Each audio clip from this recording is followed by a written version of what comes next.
Vikings Valhalla, the new Netflix series set a century after the events of the History Channel series Vikings, brings us into the tumultuous world of 11th century Europe. Religious tensions pit pagans against Christians. Brothers turn on each other for a shot at ruling. And despite this unease, Viking warriors unite to take vengeance on England for its massacre of Danes on St. Brice's Day. Of course, Vikings Valhalla is a fictionalized retelling of history. Not everything you see on screen happened, and some of these characters never actually crossed each other's paths. However, the series still draws from actual events and people. With Vikings Valhalla now streaming on Netflix, let's take a closer look at some of the real-life Vikings who inspired it.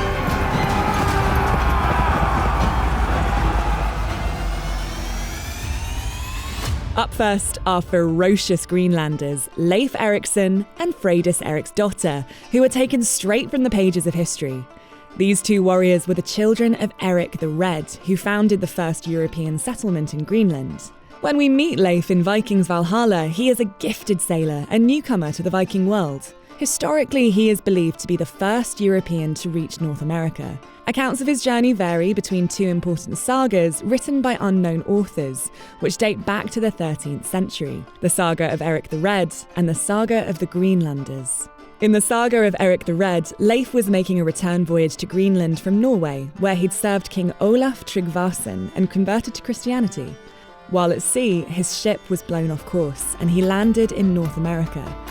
Upon seeing forests full of grapes, he named the region Vinland, or Land of Wine. The Saga of the Greenlanders tells a different story. Here, Leif's journey to Vinland was no accident.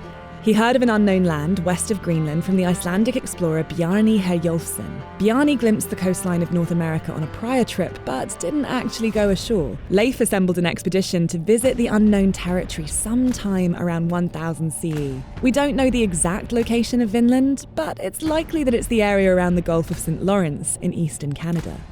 Leif's siblings conducted expeditions of their own to Vinland, with Freydis leading the final one. Like with Leif, versions of her story vary wildly between the Saga of Erik the Red and the Saga of the Greenlanders. In the Saga of Erik the Red, she's portrayed as a formidable warrior who stops an attack by the indigenous people of Vinland. The saga claims she beat her bare chest with the flat of her sword and scared them away, all while heavily pregnant. In the Saga of the Greenlanders, Freydis comes off as far more deceitful. According to this saga, she teamed up with Icelandic merchants named Helgi and Finnbogi to go to Vinland, agreeing to split the fruits of their journey. Sometime into the expedition, she falsely claimed that Helgi and Finnbogi had attacked her. The Greenlanders slaughtered them and the rest of their men in retaliation, and Freydis killed the women. Both sagas' versions of Freydis are different from the Freydis we see in Vikings Valhalla, who was a headstrong pagan ready to defend the old ways. Still, all three share a similar fighting spirit. We'll just say it manifests itself differently. Now, let's examine the Vikings of the European continent, starting with King Canute of Denmark. In Vikings Valhalla, Canute invades England in response to the St. Brice's Day massacre. In real life, it was his father, King Svein I Forkbeard, who led the conquest instead, with Canute accompanying him. The invasion was a success. By the end of 1013, the English accepted Svein as their king over King Ethelred II. However, after Svein's death in 1014, Ethelred ruled once more. Canute attacked England again in 1015, where he fought against Ethelred's son, Edmund II Ironside. The two ended up splitting the rule of England, but when Edmund died in 1016, Canute ruled England in its entirety. He went on to become the King of Denmark in 1019 and the King of Norway in 1028.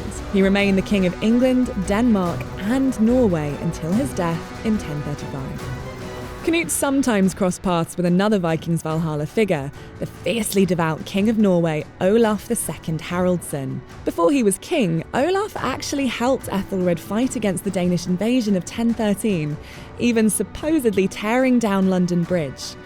He later left for Spain and then France. Similarly to Leif, Olaf was raised pagan but converted to Christianity. He was baptized at Rouen. Olaf returned to rule Norway in 1015 and consolidated his power by 1016. Over the course of his reign, he fought for the acceptance of Christianity throughout Norway. He had the help of English missionaries and his advisor Bishop Grimkel, with whom he established a religious code in 1024. Things were looking good for Olaf until Canute, who was already the King of England and Denmark, moved to conquer Norway. Canute won the support of key Norwegian chieftains, forcing Olaf to run to Russia in 1028. But the former king didn't back down without a fight. He tried to reconquer Norway in 1030 but died in the Battle of Stiklestad. However, his impact lingered on. Thanks in part to his work in bringing Christianity to Norway, Olaf was canonised. St. Olaf is Norway's patron saint, even today. So who else was at the fateful Battle of Stiklestad? None other than Harald III Sigurdsson, King Olaf's half-brother and Vikings Valhalla's charismatic Prince of Norway. Before Harald became King of Norway, he was a regular globetrotter. He spent time in Russia and later travelled to Constantinople to become a member of the Varangian Guard, an elite force within the Byzantine army. After many travels and a fair dose of court intrigue, he returned to Norway in 1045. There, he shared the throne with his nephew, Magnus I Olafsson. Magnus passed away in 1047, leaving Harald in full control. During his time as king, he became known as Harald Hardrada, or Hard Ruler. For 15 years, he tried and failed to take the Danish throne. In 1066, he shifted his attention to the conquest of England. He had an ally in Earl Tostig, the rebel brother of English King Harold II. In this showdown between Harold and Harold, only one could come out on top. Harold won victories early on, but he died in a decisive battle at Stamford Bridge. The English forces soundly defeated his army, putting an end to the final Viking invasion of England. Largely because of this, Harald III Sigurdsson is sometimes referred to as the last great Viking. The age of the Vikings may be long gone, but it is certainly not forgotten. For more Viking goodness, check out Vikings Valhalla on Netflix.